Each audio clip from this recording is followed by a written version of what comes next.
Hey there, welcome back to the studio. This is Lisa. Very exciting day when we get boxes here in the studio. So I ordered some stuff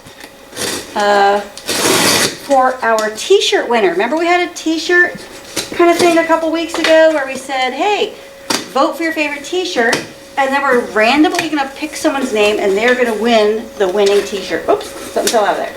And guess what? We've got t-shirts! Woohoo! Exciting stuff! All right, here we go. Where is the one that we're looking for? Here it is. This awesome t-shirt. Let me make sure this is the right one. Yes. Is going to go to Patsy I.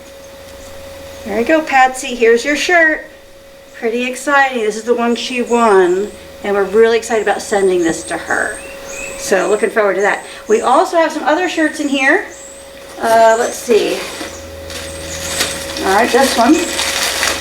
Oh boy, and look what else we have. Stickers. For those of you who responded to our request that you vote on our t-shirts, each person that responded, each person that participated can get one of these cool stickers. So if you haven't not already, contact us with your address. Please do so, because we've got these sitting here waiting for you to enjoy them.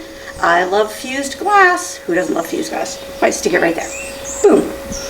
All right, so we've got stickers. We've got another t-shirt here. This is one I haven't had yet. I haven't owned yet, so I'm kind of excited about this. Because, I get tired of wearing the same old shirts all the time here in the studio. And now that it's summer, boy, you got to change your shirt very often. Look at that, Glass Artist. Love that. Very cool. We've got some more shirts. I'm going to share those with you later. But now I want to open this bag, which has something brand new, never introduced before, here on our channel. I'm just going to rip it because I don't have the patience for the scissors. All right, let's see. Ooh, what do we got here? Well, they are wrapped up so I can't see what it is. This is going to be a big surprise. You're going to love it.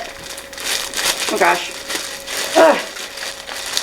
Really have these packed so well. All right, let's see. Where's the front? Here we go. Oh boy, look at this. You know what this is, everybody? This is an apron. How cool is that? This is the one that Nikki picked out. She's going to wear here in the studio when she's working. We're fired up. So we wanted to order a few and make sure we enjoyed. We really liked the quality of these and the embroidery, and I think these are really nice. Wow, it's really pretty. Has a nice sheen to the embroidery, and the fabric is nice and that fits nice. A nice quality. It doesn't feel chintzy at all. And look, the neck is adjustable, so you can go up or down depending upon how you want to wear it. All right, so this one, I love the colors on that one. I actually ordered 3. One for Nikki, one for me, and one for you. So, we're going to have another little friendly pick your favorite apron competition or event. And this is the one that I ordered for myself. I hope I spelled everything correctly. Create art.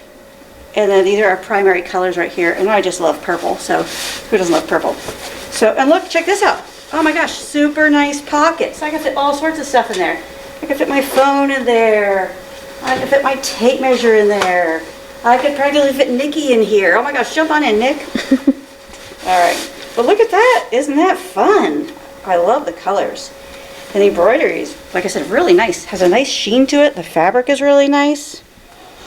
All right, so let me show you the one that you could win. Here we go. Oh, I gotta take this one off. So you're probably wondering, hey Lisa, why are you wearing a plain shirt today? Well, this is why, because I had all these other terrific things to show you. All right, here we go. And nice thing about an apron is, when you're working with glass, you do get it on you. And this way you can work in your apron out in your studio, and you know that when you go back inside, that you're clean, your clothes are clean. And then you're not getting your shirts all messed up. All right, here we go. This is the Happy Fuser. Instead of Happy Camper, we've got a Happy Fuser. Now look at these nice colors. Oh gosh, I love this. It's so pretty. So, we're going to ask you, when this next video comes out, you've got about a week, to vote on your favorite apron. And then one winner will be picked at random to win this cool apron right here. So looking forward to sharing that with you. So I've got a bunch of other designs coming up, so check out the website for those. And in the meantime, I would like to share with you some cutting technique. All right, so here I am over at my cutting area. Wearing my brand new, very cool apron. I'm feeling so slick. A lot of people come to glass fusing because they like the idea of creating things, and they know how to cut straight lines because they're easy. And a lot of times they will kind of avoid projects that are pictorial or pattern-oriented construction. So a lot of my work is pattern-oriented construction because I like it, and I come from a fine art background and a stained glass background, and I gravitate to those things because they're different and unique to me. And what I've noticed is students and other artists who are kind of either new to glass or don't have the number of years that I have will tend to cut like a halo around their pieces, or they'll avoid projects that are pictorial altogether because they're not good at the fit, at getting the piece to fit well. A good fit makes for a much higher quality looking piece, more professional, much cleaner and more beautiful because you have a nice shapes. So what happens is a lot of people will cut like a halo around their glass, where they've got, some of the material sticking out around the outside edge, like we have here. You see the green sticking out beyond the paper. Or like this one. Now here, this orange one, there's some orange sticking out beyond the paper because that's kind of a difficult cut. So what they'll do is when they go to the grinder is they just buzz around the piece without actually staying longer and grinding more in the areas where it's necessary. When you stay longer and grind more in the areas where the glass is sticking out beyond your paper, you'll have a much better fit. So I want to show you how to do that, and then I want to show you, once you have done that, what you're looking for in your pieces to make the fit even better once you have the two ground and lay out side by side on the table. So I'm going to take these two pieces over to the grinder. Alright, so I'm going to use this grinder to buzz around the edge of the glass, and what I want to do is remove any green glass that's exposed around the paper. Now I've used a regular little glue stick to hold the paper in place. It doesn't come off right now, but once this gets wet, it'll lift right off very easily. So I want to try to be efficient with my grinding. I want to grind quickly enough to get the material off without this glue softening and the paper sliding off, because then I have nothing as for reference for that outside edge. So I'm going to grind around this, and I want you to notice how I pay attention to how I stay longer in certain areas where there's more material. Like right here, I'm going to stay a little longer to grind than I am right here because there's more material to take off. I also tend to go back and forth because that makes it a little easier to kind of really get that material off of there. So it's a little hard to talk with the grinder on, so I'm just going to turn it on, and then I'll tell you more about what I'm doing after I turn it off.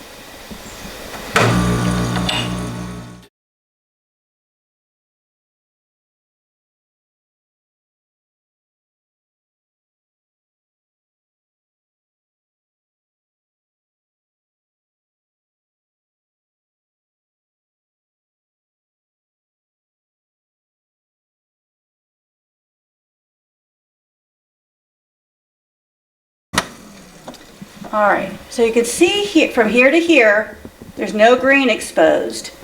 And around here, there's still some green exposed. So you notice that I spent a little more time in certain areas taking off that material. Anytime you cut something with a curvature like this, it's going to have a rough edge. So you're going to need to do some grinding if you want the pieces to fit side by side like a puzzle. Now whenever you're grinding, you want plenty of water in your machine so that all the dust gets carried away. It makes your bit last longer, puts less strain on the glass, so everything works more smoothly. Your bit lasts longer, and your glass will come out with better quality edge. So plenty of water. See that my hands are kind of dripping and this is dripping. So I'm going to go ahead and complete this piece.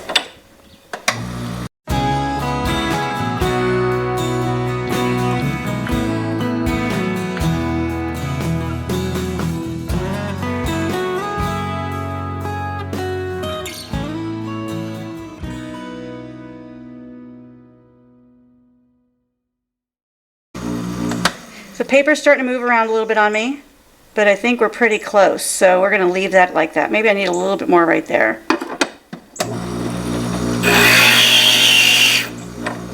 Okay. All right, now this piece has a real deep inside curve here. You can see there's a lot more material that needs to be taken off, and this piece needs very little taken off. So I'm going to just buzz over this kind of quickly. Here, I'm going to spend a little more time. I'm going to spend a little more time here because I don't want that to cut me when I'm working with the glass.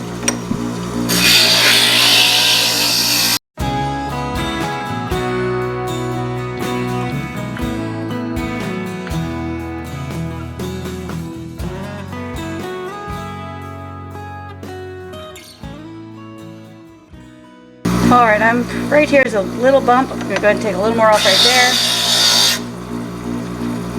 I'm pretty happy with that.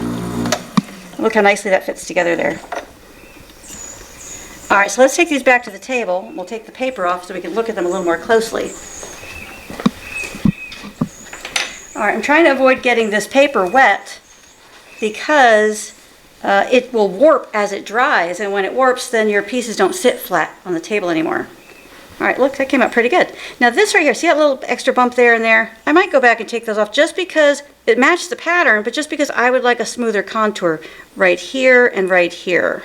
But we'll wait a second and see how these compare first. Look how nicely that comes off because it's wet now.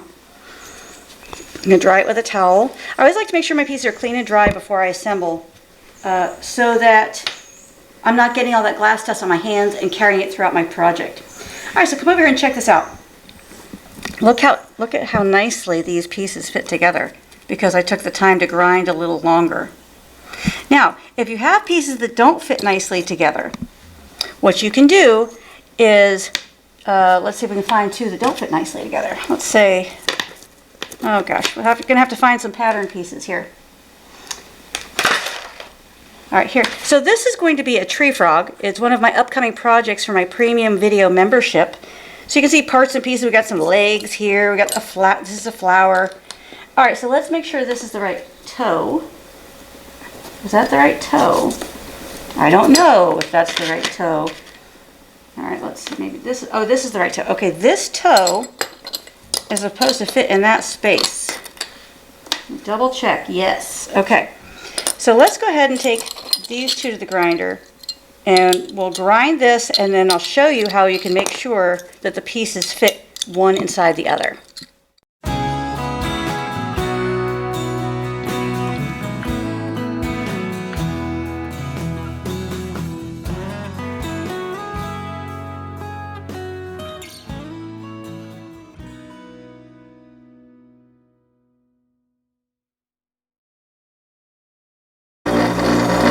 Okay, now we want to try to fit this little piece inside this little opening. Let's see if they fit. Oh, darn, look at that, pretty close. Okay, so let's go back over to the table for a sec, and I'm going to show you how to make adjustments to ensure that this fits really, really well. I just want to dry off both pieces. There we go. All right, so I have one of two choices. I could either put the green one on top of the orange and grind it, which would be a little complicated because it's such a deep curve. This was obviously cut with a saw. Or I could put the orange on top of the green and make it conform to the orange. So it depends really which shape I like better. And I think I'm going to, grind a little bit off the orange. So I'm going to place the green on top. Okay, trace it with my Sharpie. And that will show me exactly what and where I need to grind in order to make this piece fit inside that one. So let's take this back to the grinder. Now this time we're going to use this small 1/8 inch bit up here because I need to get into that area, and I want to grind the Sharpie away. Now when using this bit, there's no water source there. There is a little dish you can put up there, but usually when I work with this bit, I'm so quick, I just use a very wet sponge behind the glass.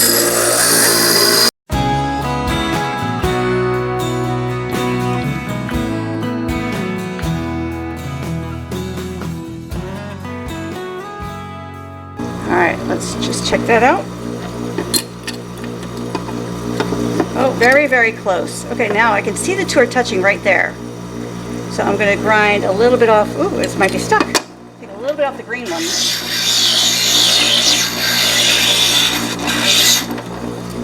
Tuck it in there and check that out. Look, the piece of it beautifully. Now this piece right here is a little bump on it I'm not crazy about, so let's go ahead and take that off. Alright, try to get in here, it's a little tricky.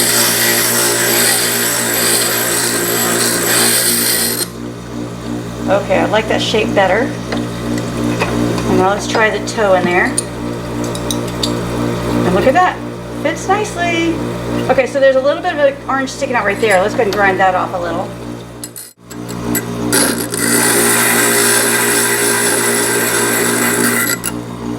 All right, I think that's gonna be fine. I think it's gonna be fabulous. Yes, fabulous. All right, let's go back over to the table where you can see a little bit better. I'm gonna dry these off. All right, so when you are adjusting pieces one next to the other, adjust one thing at a time, one piece and then the other piece. Don't adjust both. Also, use your Sharpie to draw around the piece and then take off just a little bit here and there, and you'd be amazed how quickly the pieces fit nicely together. So what I'm looking for when I do that is where the pieces touch. So if there's a spot where there's like a gap, it touches and there's a gap, where they touch is where you want to remove a little material from one or the other piece. Easy, right? So I hope this helps you kind of take that fear of working with intricate patterns out of the realm of possibility, because you can really make some fabulous work when you decide to start moving into more intricate designs. And I love pictorial stuff because I'm a nature lover, and it broadens your pattern options and your design options, your art options, if you can do things that have flowers and birds and scenery and things. Or even just intricate geometric pieces are much better if your fit is good. So I hope this helped you. I hope you enjoyed it, and please consider subscribing to my premium video membership. Check out my website. I've got new aprons. Vote on your favorite apron. You could be the one winner picked at random. And also, I have free videos, new vlog up, new videos up all the time, free patterns, all sorts of resources for you. So feel free to check that out. Please become a member. We'd love to have you join us. We've got some exciting new things coming up for the members only. And like, subscribe, follow, join, subscribe, all the above. Share. I mean, if you're having a good time, share it with your friends. We would love for you to do that for us. Also, if you have ideas, send them our way. We're happy to try some new stuff, looking for ideas, looking for stuff that inspires you to inspire us, which you're already inspiring us already, but that would be nice. So hope you enjoyed this. Enjoyed working with you today. Until next time, happy fusing.